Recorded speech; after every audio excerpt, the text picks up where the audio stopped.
Sa sobrang desperasyon, napasigaw si Gilbert nang biglang bumagsak sa kanyang katawan ang napakalaking espiritu ni Anubis. Sa bigat at lakas ng pag-atake, tuluyang nadurog ang buong katawan niya sa ilalim nito. 10 segundo lamang tatagal ang skill na yun, pero higit pa roon ang sapat para tuluyang wasakin ang tapang at kagustuhan ni Fat King na lumaban. Isang nakakabinging pagsabog ang biglang yumanig sa buong battlefield. Napakalakas ng impact na pati malalaking tipak ng mga halaman ay nagliparan sa ere at nagsipangalat sa iba't ibang direksyon. Samantala, agad na inutusan ni Lin Tian ang kanyang mga kasama na ipagpatuloy ang pagsulong, dahil sa pambihirang kakayahan ng World Vine na mabilis na mag-regenerate, kahit isang saglit lamang silang mag-atubili ay maaari silang balutin ng mga gumagapang na baging at tuluyang mawalan ng daan palabas. Mula sa malayo, halos buong battlefield ay naging isang napakalaking maze na gawa sa naglalakihang berdeng baging.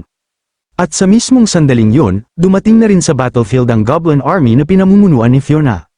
Pinangunahan naman ni Fiona ang Centaur Cavalry at sumugod pasulong na parang isang rumaragasang bagyo. Mula sa unahan ng hukbo, ipinaalam ni Fiona kay Lin Tian na dumating na ang mga reinforcement.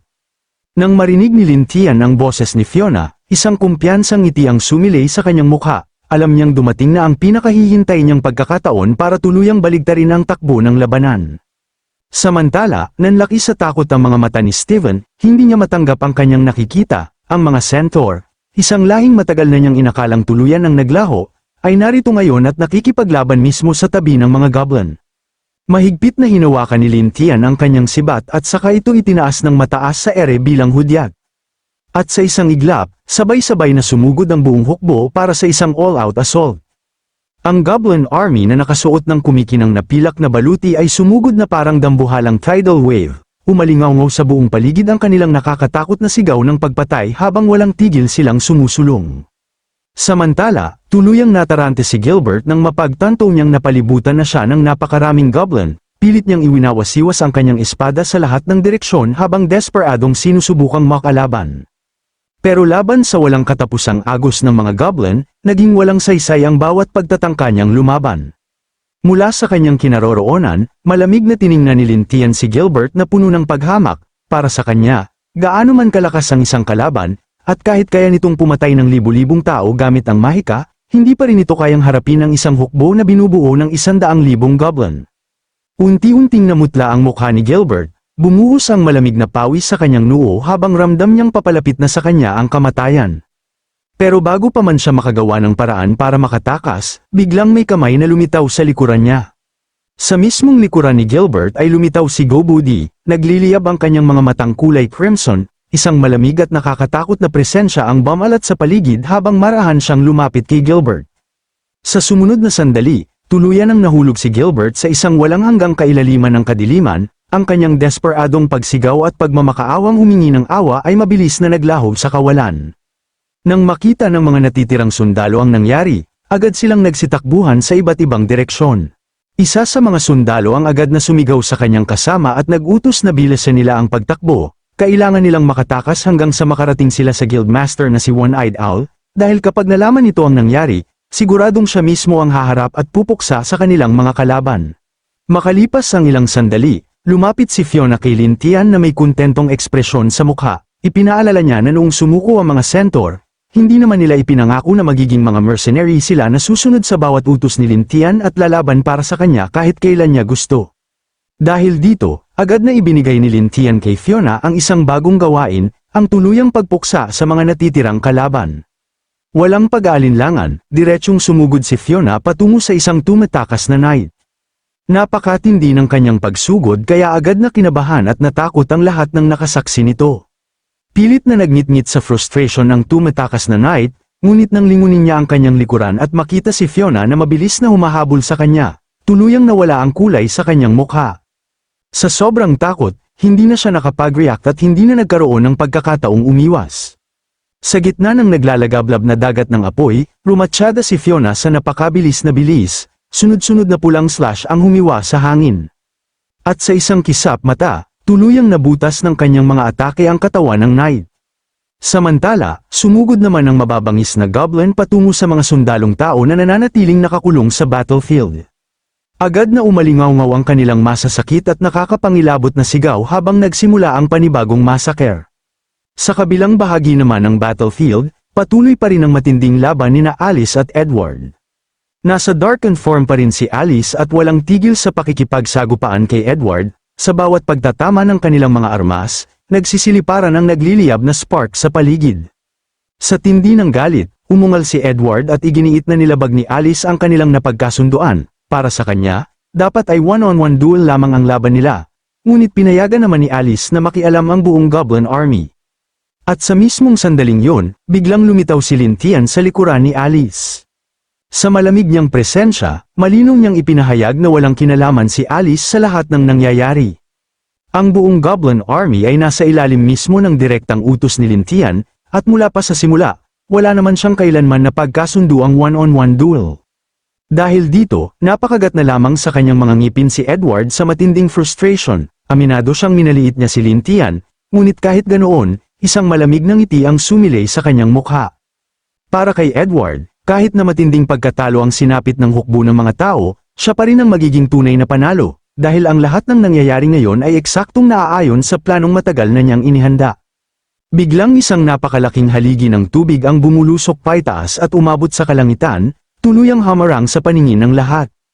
Ginamit ni Edward ang pagkakataong yun para tuluyang makatakas, ngunit bago siya tuluyang mawala, nangako siyang babalik balang araw upang maghayganti kay Lin Tian. Samantala, yumuko si Alice at humingi ng paumanhin dahil hinayaan niyang makatakas ang kanilang target. Ngunit simpleng iwinasiwas lamang ni Lin Tian ang kanyang kamay, na para bang hindi yun mahalaga. Para sa kanya, ang katotohanang nagawa ni Alice na makipagsabayan ng ganoon katagal sa isang kalaban na higit na malakas kaysa sa kanya ay isa ng kahangahangang tagumpay. Habang nakatayo sa harap ng kalmadong tubig, tahimik na pinag-isipan ni Lin Tian ang kanyang susunod na hakbang. Patuloy pa ring sumasailalim sa maintenance ang system, kaya hindi niya magamit ang tactical simulation function, dahil dito, mas naging mahirap at komplikado ang kanyang mga susunod na hakbang. Kalaunan, ipinagkatiwala niya kay Alice ang isang napakahalagang misyon, ang pamumuno sa hukbo para sakupin ang Kingdom of Swords. Napansin ni Lin Tian na medyo kinakabahan si Alice sa ideya na siya mismo ang mamumuno sa buong campaign, kaya agad niya itong pinalakas ang loob at ipinaalala na higit pa sa sapat ang kakayahan niya para gawin yun. Bukod pa roon, makukuha rin niya ang suporta ng Darken Clan. Samantala, naging matatag ang tingin ni Lin Tian habang ginagawa niya ang sarili niyang desisyon. Siya mismo ang papasok ng palihim sa Dragon Slayer Guild upang hanapin ang Dragon Crystal, ang tanging bagay na maaaring makapagbalik sa buhay ng Violet Gold Dragon Queen. Ngunit bago pa man siya makaalis, bigla niyang naalala na mayroon pa siyang isang mahalagang bagay na kailangang asikasuhin. Agad siyang nagtungo sa madilim at makitid na pasilyo ng kulungan. Pagdating niya sa harap ng isang prison cell, agad niyang tinanong ang kondisyon ni Rebecca. Ayon sa Goblin Guard na nakasuot ng pilak na baluti, kamakailan lamang ay parang naging isang walang kaluluwang katawan si Rebecca, halos buong araw lamang siyang nakakulot sa isang sulok, tahimik at hindi nakikipag-usap kanino man. Nang sumilip si Lin Tian sa pagitan ng mga bakal na rehas, napansin niyang mas lalo pang nangayayat at nanghina ang katawan ni Rebecca. Marahil matapos niyang tingnan ang Black Goat Egg, tuluyan nang bumagsak ang kanyang isipan. Agad na inutusan ni Lin Tian ang Goblin Guard na lumabas muna upang makausap niya si Rebecca nang silang dalawa lamang. Sa loob ng madilim na selda, nakabitin si Rebecca habang nakakadena ng mabibigat na tanikala, at ang kanyang katawan ay nasa isang masakit at hindi komportableng posisyon. Napaisip ng malalim si Lin Tian habang hinahanap ang anumang paraan para mailigtas siya. Maaaring gamitin ang Holy Magic upang linisin ang isang corrupted mind, pero para sa isang high-ranking demon na tulad ni Rebecca, napakadelikado nito. Sa huli, napilitan si Lin Tian na isugal ang kanyang huling natitirang option. At sa mismong sandaling yon, lumitaw sa harap ng kanyang mga mata ang isang notification mula sa system. Ang target ay si Succubus Rebecca, at ang tanging natitirang bagay na maaaring nakawin mula sa kanya ay ang napakalakas na obsesyon na tuluyang kumakain sa kanyang isipan. Biglang itinaas ni Rebecca ang kanyang ulo, wala na halos buhay ang kanyang mga mata dahil sa tuluyang pagkawala ng kanyang katinoan, ngunit sa kaibuturan ng mga ito ay nananatili pa rin ang isang nakakatakot na uri ng kabaliwan. Nang makita niya si Lin Tian, bigla siyang naging excited. Paulit-ulit niyang binanggit ang pangalan ni Lin Tian habang desperadong humihiling na palayain siya. Malinaw sa mukha ng Succubus ang matinding pananabik at pagkahumaling. Mahigpit na hinawakan ni Lin Tian ang magkabilang balikat ni Rebecca at malakas na tinawag ang kanyang pangalan, sinusubukang ibalik ang kahit kaunting katinoan nito. Kailangan niyang malaman ang lahat ng nalalaman ni Rebecca tungkol sa batang minsang nabuhay bilang parasite sa loob ng kanyang katawan. Ngunit wala itong naging epekto. Sa isip ni Rebecca, wala nang ibang natitira kundi si Lin Tian. Patuloy lamang siyang nakikiusap na manatili sa tabi niya, na para bang gusto niyang tuluyang maging isa sila at hindi na kailanman magkahiwalay. Isang malakas na sampal ang biglang umalingaw-ngaw sa tahimik na selda. Umaasa si Lin Tian na ang sakit ay makapagpapabalik kahit kaunti sa kanyang kamalayan. Muli niya itong pinilit na magising at makinig. Kung tunay ngang mahalaga sa kanya si Lin Tian, kailangan niyang sabihin ang lahat ng nalalaman niya tungkol sa batang iyon. Ngunit patuloy lamang na nakatitig si Rebecca kay Lin Tian nang may matinding pagkahumaling, wala pa ring anumang palatandaan na bumabalik ang kanyang katinoan. Mahina niyang ipinaalam na nararamdaman pa rin niya kung nasaan ang bata. Ngunit wala na siyang pakialam dito, ang tanging gusto na lamang niya ay manatili sa tabi ni Lin Tian habang buhay. Dahil sa matinding frustration, napahawak si Lin Tian sa kanyang mukha. Hindi niya makapaniwala na halos wala nang natitira sa isip ng succubus kundi ang kanyang obsessive love para sa kanya. Matapos huminga ng malalim, nagpasya si Lin Tian na gamitin ang sarili niyang charm bilang huling paraan upang mapasabi kay Rebecca ang buong katotohanan. Hindi nagtagal, tuluyan ang nagdilim ang eksena sa loob ng kulungan, at tanging ungol na lang ang maririnig at ang sumusunod na eksena ay Ang programang ito ay rated LPG. Aray ko! Pagkatapos ng bembangan, biglang nahimasmasan ang Gaga, agad namang nagsuot ng damit si Lin habang hindi niya lubos maisip ang nangyari, hindi niya inasahan na kahit isang succubus si Rebecca, isa pa rin pala itong virgin. Habang hingal pa galing sa bembangan, nakasagot na rin ang Gaga at tila maayos na muli itong nakakausap, hindi pala umubra ang kamay ang isampal sa kanya, dahil iba pala ang gusto niya. Yung matigas na tarugo ni Lin ang gusto ihambalo sa kanyang pagmumukha, ipinaliwanag niyang walang anumang maaaring mangyari sa pagitan niya at ni Lady Veronica, kaya nanatili siyang tigang hanggang ngayon. Syempre puro naman sila babae, kaya pala sanay na siya sa sampalan kasama si Veronica. Nang mapagtanto ni Lin na maayos nang sumasagot ang Gaga, agad niya itong tinanong tungkol sa impormasyong kailangan niya tungkol sa Black Goat's Egg. At ayon kay Rebecca, kung tama ang pagkakaalala niya, ang kasalukuyang lokasyon nito ay nasa Magic Kingdom.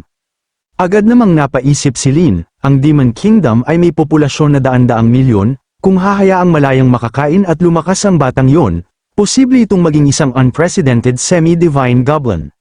Bago tuluyang gumuhit ang masamang ngiti sa mukha ni Lin, napag-isipan niyang mukhang kailangan niyang humanap ng pagkakataon para makuha ito ng maaga, bago pa tuluyang lumaki at mag-evolve. Kapag nangyari yun, maaari itong maging isang napakalakas na trump card laban sa iba pang super MP-rays. Agad na nagtungo si Lin sa lugar na itinuro sa kanya ni Rebecca, sakay ng kanyang dragon. Maya-maya, lumapag sila sa isang masukal na gubat na nasa paanan ng isang bundok, mahigit 10 milya ang layo mula sa teritoryo ng War Empire. Bago siya bumaba, sinabi ni Lin kay Xiaowan na dito na lamang siya ihatid, nasa unahan na ang teritoryo ng War Empire, at kung patuloy pa itong sasama sa kanya, maaari silang mahalata. Kaya mas mabuting bumalik na muna ang dragon, dahil pagkatapos niyang matapos ang kanyang pakay, hahanap na lamang siya ng paraan para makabalik. Mabilis namang lumipad palayo si Xiaowan, habang nag-aalala itong nagpapaalala kay Lin na mag-ingat, kumaway lamang si Lin at sinabing huwag itong mag-alala. Nang tuluyan ang mawala ang dragon sa kanyang paningin, naiwan si Lin na mag-isa sa masukal na gubat.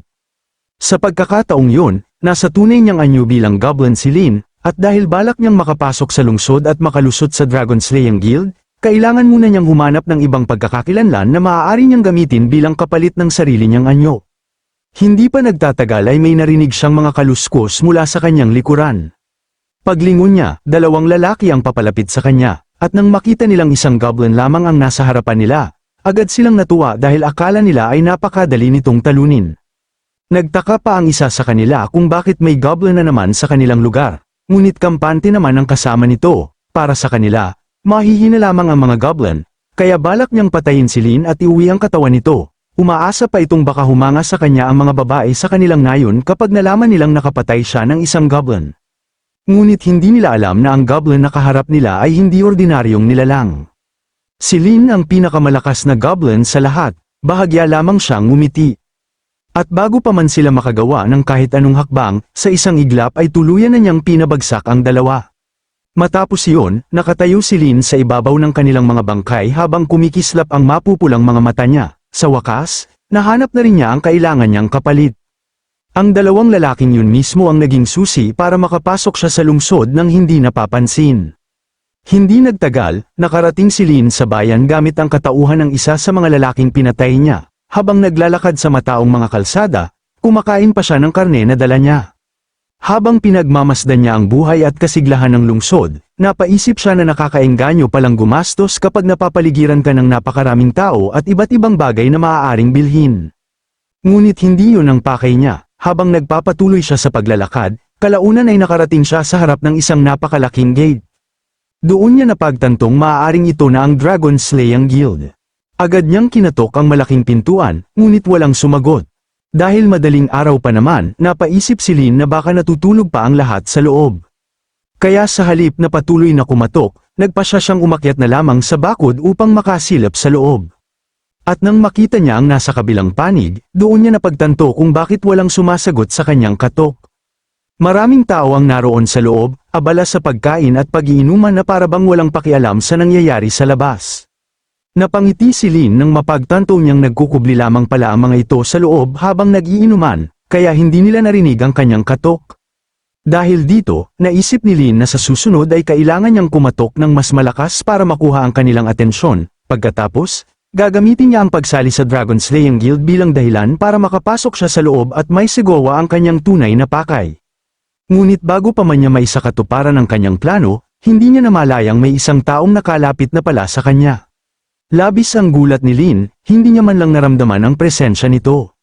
Dahan-dahan siyang lumingon, at doon niya nakita ang isang babaeng mandirigma na nakatayo mismo sa kanyang harapan. Napakalakas ng presensya ng babae kaya halos mawala ng balanse si Lin sa sobrang gulat. Ngunit sa halip na mataranta, agad niyang sinilip ang status ng babaeng nasa kanyang harapan. At doon niya nakita ang nakakagulat na impormasyon. Isa itong tao, at ang kanyang klase ay isang frenzied warrior o isang mandirigmang lubos na nakatuon sa matinding pakikipaglaban. Taglay nito ang iba't ibang kakayahan tulad ng Berserker Transformation, Drunken Fighter, P3 Plan, at Bloodline of God Fist Head Speaker. Pagdating naman sa kanyang pangunahing katangian, mayroon itong napakalaking 3,000 health, 1,500 strength, at 1,000 defense.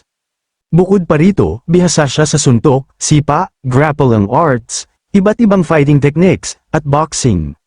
Wala man siyang dalang kagamitan, umabot pa rin sa napakataas na bilang ang kanyang kabuuang combat power. 10,999, nang makita yun ni Lin, agad na pinagpawisan ang kanyang mukha. Mahigit 10,000 ang combat power ng babaeng ito. At habang patuloy niyang tinitingnan ang impormasyon nito, unti-unting nabuo sa isip niya ang isang nakakagulat na hinala, ang babaeng ito, siya ba mismo ang One-Eyed Owl, ang Guildmaster ng Dragon Slaying Guild? Target locked. At kung nagustuhan ninyo ang kwento ngayong kabanata, abangan ninyo ang mga susunod pang kabanata. 2 linggo ang pagitan bago tayo makagawa ulit ng 2 bagong chapter. Maraming salamat sa patuloy ninyong panunood at pagsuporta.